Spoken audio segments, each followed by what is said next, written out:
What's going on YouTube? 0088 here, and today we're reviewing Bad Boys 3 or Bad Boys for Life.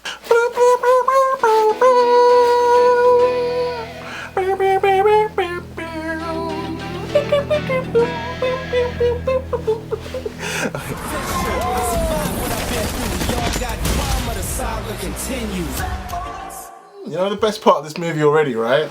That song you just heard me play, that I just put on, that song was like all over the film. Spoiler alert, they're gonna have spoilers this review, so bear with me, I'm just gonna go all in this review, alright, with the spoilers. But yeah, that song was all over the film, so that's already a plus right there.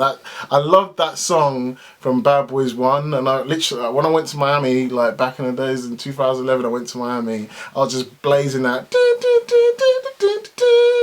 That was my jam. Can't tell already.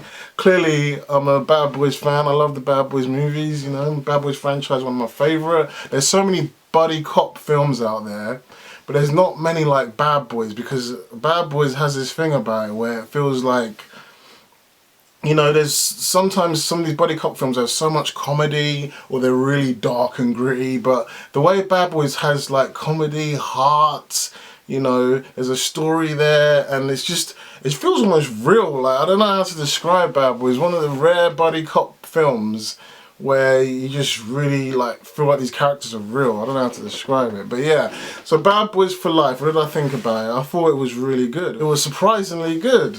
I love like how they've acknowledged that they're older, and they know that you know that they're old, you know? Like, they're not trying to do the same shit from Bad Boys 1 and kicking all the arse at 50, close to 60 years old or whatever how old they are, you know? They've acknowledged that Marcus Burnett is a granddad now, you know? Spoiler alert, Reggie shows up in it, Reggie from the classic scene in Bad Boys 2, you know, chitty chitty bang bang motherfucker, you know? That bit is still, that bit is in there. Reggie's like a man now, he's a soldier and he's married his daughter. You know, they scared Reggie so hard to the point that, okay, I've got to marry this girl. I can't mess with. That's probably like the first girl he's ever had and the only girl he's ever had, because Marcus and Mike were like, there ain't gonna be no fucking tonight, you know.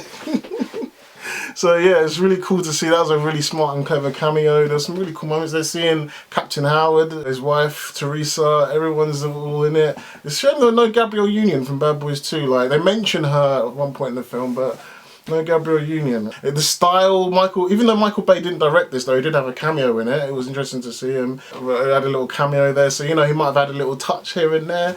So, because I felt the Michael Bay vibes, man. Even though this was directed by these two Saudi Arabian guys, I'm not sure of their names. It was directed by Bilal Fallah and Adil El Arbi.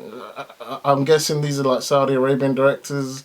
Or maybe the music video, because it felt like a music video. But Bad Boys always felt like that. It's always been slick, you know, it's always been like, you know, action-packed and fast camera work, and it's just beautiful, like sick cinematography. The Miami skyline looks slick as hell. The club scene looks like epic, you want to be there, you know. And speaking of the characters, right, then we have these new characters, obviously, what Mike Lowry called the High School Musical characters. They were fun, they were like the new generation, they were in it here and there. I felt like I kind of wish they weren't in the last mission, but I guess they want to keep them in the franchise a bit. Like, it looks like they want to keep going with Bad Boys, so that's probably why they were in the last mission. I feel like it should have just been Mike and Marcus in the last mission, but it is what it is. Let's talk about the main guys first. Let me get them out. Let me get them two out of the way. Mike Lowry is obviously still doing his thing, still a single man, still a playboy. But he doesn't want to let go. He just wants to keep going. There's a lot of stuff about talking about Mike and how his life is he's still acting like a 20-year-old guy and all this kind of stuff, and needs to settle down. And you know, I've always thought about why society pressuring people to settle down. Like, if he wants to live that life at 50, let him live that life at 50, you know what I mean? Obviously his one's a bit extreme because he could get himself killed, as they showed there. But yeah, like, obviously Marcus Burnett is very family man-ish now, and he's so done, you know, like he's only coming out of retirement just to help Mike out because that's his boy, you know, like. And then, you know, after that big moment in the middle, I'll talk about that in a second, Marcus was like proper in the game then after that. But what I thought was a bit weird was, like, I didn't like how they had Marcus Like, they did him a bit dirty sometimes, man. He was a little bit of a bitch sometimes, you know? Like, I just thought, like, where's the Marcus Burnett from Bad Boys 1 and 2 that'll kick some ass? He's always scared. He's always like, oh my God, Mike, what we gonna do, Mike? He's always like that. But then, like, then he just mans up for a second. He just goes, ah! He just goes mad, like, woosah, woosah, woosah, motherfucker. They didn't have that woosah, motherfucker moment in this, you know? So I was waiting for that, but it didn't really happen. You know, he's just wearing his glasses and just like I don't know. Like Marcus was a bit bitched out in this one, and I get it. He's old. He's out of the game. He's not got it like he used to anymore, which is quite realistic. But this is Bad Boys. We came to see the Bad Boys kick ass together. You know, it's not the Will Smith show. It's the flipping Martin Lawrence and Will Smith show. You know. So, like, I felt like I liked the storyline, and one of my favourite scenes was when Martin Lawrence was putting his dressing gown on, and then Will Smith was putting his slick, you know, suit jacket on at the same time, and showing you the parallels of how one is ready to just keep going on with the game, and the other one's ready to settle down and retire. And that was really funny, hilarious, and quite an important, you know, character building scene. Like, that's how you do it, man. You have that comedy element there and your character building at the same time. So it was cool. But yeah, like, those scenes are cool. I like that. But when Marcus is in the fight, he can be scared. He can be doing all the stuff that he did in Bad Boys 1 and 2. But he's a bad boy for a reason. Marcus needs to be kicking ass, you know, as well as Will Smith's character, you know, Mike Lowry. So yeah, the storyline was interesting that they wanted to kill this Mexican guy and his mum. Basically wanted revenge for, like, these people that I guess took their father down from back in the days, and they killed everybody involved in that case. And Mike Lowry was like the police officer involved in that case as well. And they killed everybody and left Mike Lowry for last. And there's a massive twist. Spoiler alert, spoiler alert. It turns out that the crazy guy that's kicking so much ass, I was like scared of his sick, slick moves, turned out to be his son. And I was like, oh, damn, that's your son? Oh, damn. And Marcus was cracking me up saying, why'd you stick your dick in a witch, Mike? How the hell are you going to stick your dick in a witch? That was when the plane scene is one of the best scenes, one of the funniest scenes. I was like, some of the jokes aren't really landing like they used to in the old films. Like, they're a bit more PG, they're not as raw as they used to be, like how they were in the old films. But the plane scene felt like old school Bad Boys, the way Marcus was just joking like he used to, you know.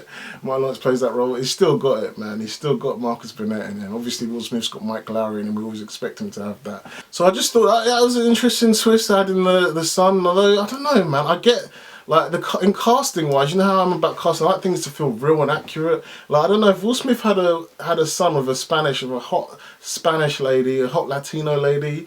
Would his son come out looking that Latino? I don't know. Like, when he looked a bit more like Miles Morales, but maybe a little bit more Latino side. But I understand why they picked the guy, because he probably is half black in real life. But, like, Will Smith's son, but I get why they picked him, because you don't want to be able to tell that could be his son. You want to not think that could be his son at all. So I get why they picked a very Spanish-looking guy to play, you know, Mike Lowry's son.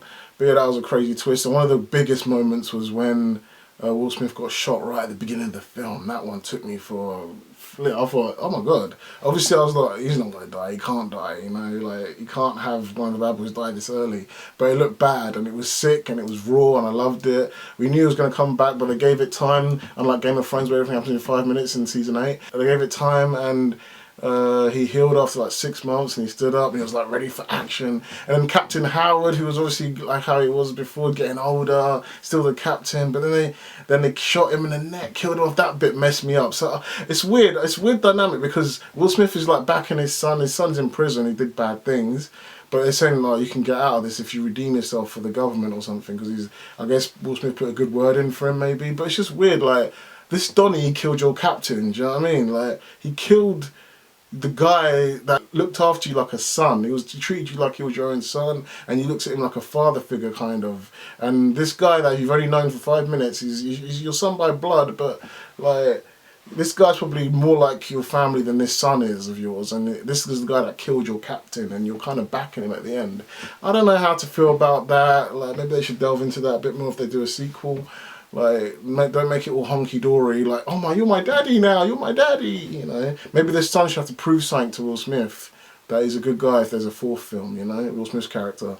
Which brings me to Martin Lawrence's character again. Like, it feels like he didn't have that much to do. Like, this almost felt like the Will Smith show a bit, you know. Like I was saying before, I wish.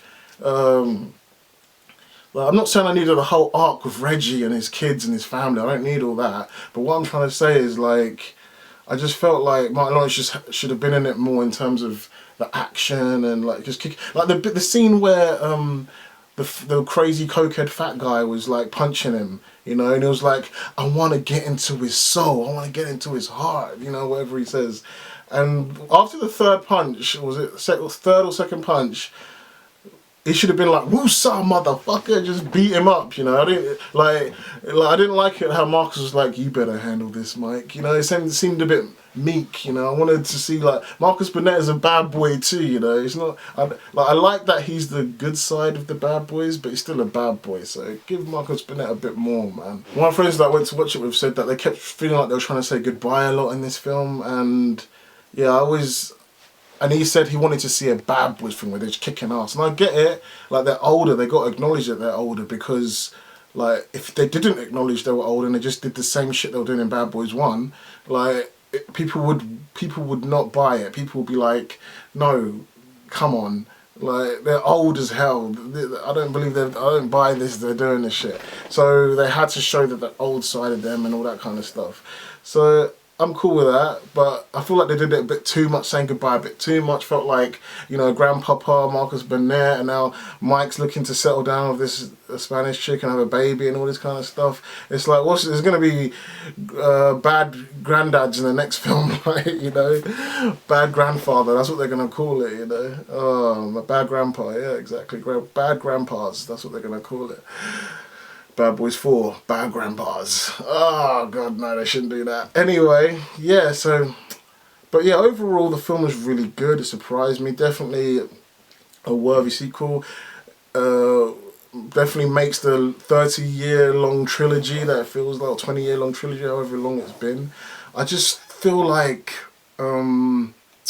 this film should have been the last one, but you can see that they're setting up for a new one, but they might not do it. Like, if it doesn't make enough money, but the amount of people that was in the theatre today, man, it feels like it's going to definitely make enough money for a fourth film. But they shouldn't have made this film feel so goodbye-ish if they're going to make a fourth one. But at the same time, I get it. They're probably not planning to make a fourth one, but just in case they want to, I guess. So, yeah, it was a good film. Loved it. Definitely worthy of being in the Bad Boys franchise. I think Bad Boys 2 is still my favourite. But then I love Bad Boys 1 because of the... So I don't know, that music just makes the atmosphere of Miami in Bad Boys 1 is better than Bad Boys 2. But anyway, that's my review of Bad Boys for Life. If you liked it, give us a like, subscribe. Let me know what you guys think about the movie and my review in the comments below, and I'll see you again. Peace.